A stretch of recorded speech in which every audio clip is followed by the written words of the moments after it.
Et salut tout le monde, bienvenue pour cette nouvelle recette. Donc cette semaine je vous propose une recette de soupe, la soupe de courgettes à la vache qui rit. Donc c'est une recette que j'ai shippée à mon père, un vieux des vieux de la cuisine. Et franchement, n'hésitez pas une seule seconde, elle est vraiment excellente cette soupe. Elle est très simple, vous allez voir en rien de temps c'est fait. Et puis voilà quoi, c'est super bon. Donc forcément j'en profite pour faire le petit coup de pub aux parents. Le restaurant Le Fournil à Coutances dans la Manche, pour ceux qui habiteraient pas trop loin et qui voudraient manger dans un endroit sympa sans se prendre la tête. Des pizzas, des viandes, des salades, des poissons, tout ce que vous voulez. Franchement n'hésitez pas, c'est excellent. Et on passe tout de suite aux ingrédients.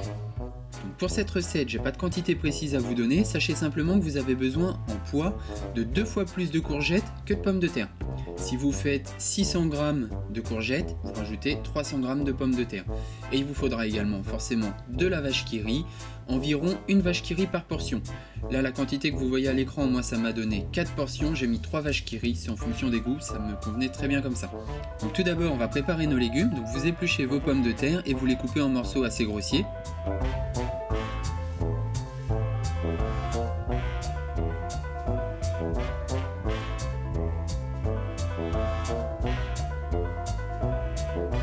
Ensuite, vous lavez bien vos courgettes et vous allez les couper pareil en morceaux assez grossiers en laissant la peau.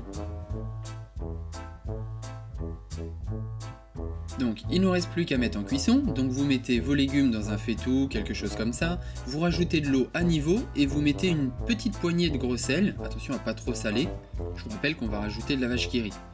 Au bout d'environ 30 minutes de cuisson, quand vous pouvez planter un couteau dans les pommes de terre et que celles-ci retombent presque toutes seules, c'est que vos pommes de terre sont cuites, alors vous retirez du feu et vous allez retirer la plus grande partie de votre jus de cuisson, que vous gardez de côté, on va voir tout de suite pourquoi.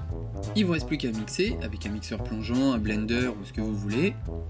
Si votre soupe est trop épaisse, vous rajoutez un petit peu de jus de cuisson jusqu'à obtenir la texture que vous voulez. Et la dernière étape, il ne vous reste plus qu'à mettre le fromage et à mélanger au fouet de préférence, parce que vous allez incorporer un petit peu d'air et ça va lui donner une texture beaucoup plus veloutée. Et si besoin, vous ajustez l'assaisonnement en rajoutant un petit peu de sel ou un petit peu de poivre. Comme d'habitude, j'espère que ça vous a plu, n'hésitez pas à liker, partager, vous abonner. D'ici quelques semaines, il est possible que je vous réserve une petite surprise avec mon papa, mais je vous en dirai plus tard. Donc suivez-nous sur Facebook aussi si vous voulez avoir toutes les infos en direct. Salut tout le monde!